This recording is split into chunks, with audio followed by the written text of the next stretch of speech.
multiply churches and multiply disciples, step by step in starting a discipleship and church planting movement. Step number 6, share movement or start an evangelism movement.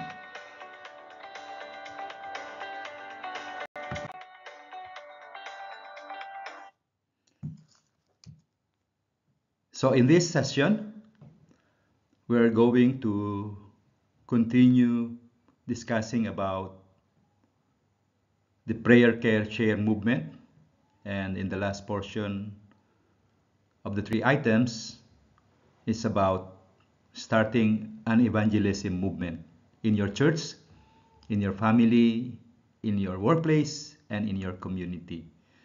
So we can go back to our first session, the vision casting. Ang importante po sa vision casting ay mailatag natin sa ating kongregasyon, sa lahat ng miyembro, na maging intentional sa Great Commission at maramdaman nila, marinig at napag-uusapan ang patungkol sa Great Commission dahil yun po ang magiging platform ng inyong church. Hindi lamang Sunday service, kung hindi you are focusing on multiplying disciples. So, sa step number 2, mag-i-strategize ng plano at pag-uusapan ng grupo. Kaya sa number 3 ay mag-organize ng core group, mga members o leaders na responsible sa bawat step ng ating proseso. At kapag na-organize na ang grupo, doon po mag-start yung prayer, care, share movement. At na-discuss natin about prayer, na mag-start ng movement ng prayer, intentional prayer sa lahat ng mga oikoses ng miyembro. Pangalawa, hindi lang prayer, magsimula rin ng good deeds o ng community outreach o ng ating caring activities, o kaya yung tinatawag ng iba na acts of love ministry. And then after that, or while doing that, we will train the members to share the gospel, o magkaroon tayo ng movement of evangelism. At ang tuturo po natin ay madaling pamamaraan lang para mag-share ng gospel at lahat ay may kakayanang magbahagi ng ebanghelyo. So yun po ang ating pag-uusapan ngayon. So, easy to share, mas madaling mag-share ng gospel kung maraming prayer. At hindi lang prayer, maraming care. Napakadali pong mag-share dahil open na spiritually at may mga nagbubukas ang Panginoon ng mga opportunities sa mga tao. Pero kung kulang sa prayer, kulang din sa care, napakahirap mag-share. So we must share. It is not enough to only practice prayer and show we care. We must also share. I-share natin yung gospel. At turuan natin, mobilize natin ang mga miyembro na matuto silang magbahagi ng ebanghelyo sa simpleng pamamaraan lamang. Sa Efeso 6:19-20, sabi dito ni Apostol Pablo, ipanalangin ninyo ako that whenever I open my mouth, words may be given so that I will fearlessly make known the mystery of the gospel. Pray that I may declare it fearlessly. Sa Philemon 6, I pray that you may be active in sharing your faith.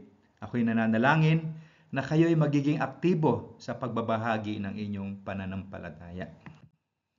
At panimula ng mga Bible studies, as you do the prayer, care, share movement, the Lord will soften people's hearts.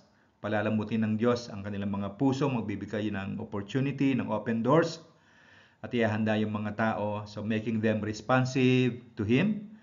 As you discover these people, start an outreach Bible study with them sa kanilang pamilya, sa kanilang kaibigan, yung mga kakilala nila o yung tinatawag na oikoses. So there are different examples of evangelism training for your members. We just try to simplify everything para madali silang matuto. At pag nag-training tayo, kailangan meron din demonstration sa labas kung paano ginagawa. Halimbawa, pwede itong one-verse evangelism. mag-focus lang doon sa isang verse, Romans 3:23, Romans 6:23, etc., John 3:16. Sa Efeso 2:8, ito naman, isang halimbawa, sa mga Pilipino, napakagandang ipaliwanag ito. Sabi dito ang kaligtasan ay regalo ng Diyos sa pamamagitan ng pananampalataya kay Kristo, at ang kaligtasan ay regalo ng Diyos kaloob, hindi galing sa tao, hindi galing sa Pilipino, hindi galing sa pagiging relihiyoso o pagiging mabait. Ang sabi dito, hindi ito bunga ng inyong mga gawa. Ano ba yung mga gawa? Pagkakaloob, pagsisimba, pagtulong sa kapwa, pagiging relihiyoso, minanang relihiyon. So hindi po yon. Ang kaligtasan ay regalo ng Diyos. Kaya sabi dito, walang dapat ipagmalaki ang sinuman. At isang halimbawa, yung power evangelism. Magpipray sa may sakit, papalayas ng demonyo, o anumang pangangailangan sa tahanan, and then maghihimala ang Holy Spirit doon sa inyong pinapanalangin, at people will be open sa pag-share ng gospel. At ang iba naman, ginagamit ito ng Campus Crusade o iba pang sa mga universities, mga outreaches, they use yung Romans Road, Romans 3:23, Romans 6:23, Romans 5:8, Romans 10:9-10, and Romans 10:13. So you can use also that. You can copy this another way of evangelism. Pwede rin yung ginagamit sa mga Hindus, Muslims, sa Buddhists. Yung first step, yung you get connected with them. Ikaw ba ay Hindu, Muslim, o Buddhist? And then get to God sa iyong relihiyon.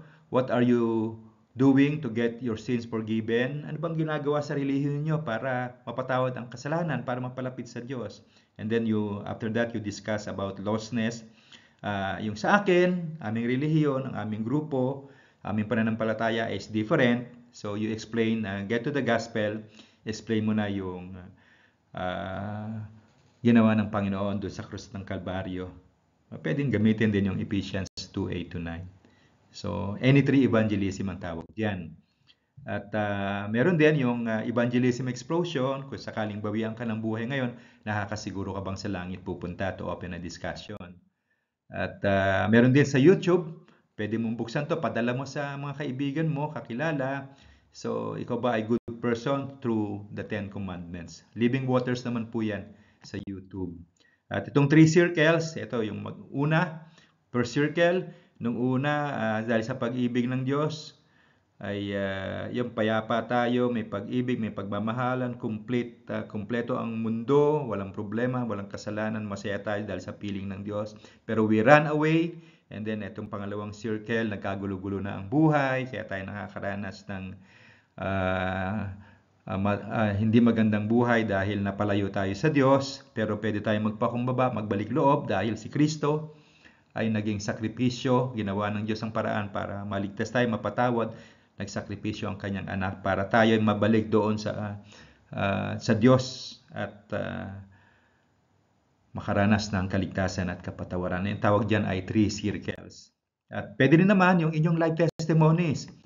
Ano yung buhay mo before, bago ka magtiwala kay Kristo, paano mo nakilala si Jesus, sino nagbahagi sa'yo, anong natuklasan mo tungkol kay Kristo, tapos ano na nangyari nung ikaw ay sumunod sa Panginoong Jesus. So, yung life testimony, 3 parts. So, or you can use yung social media evangelism.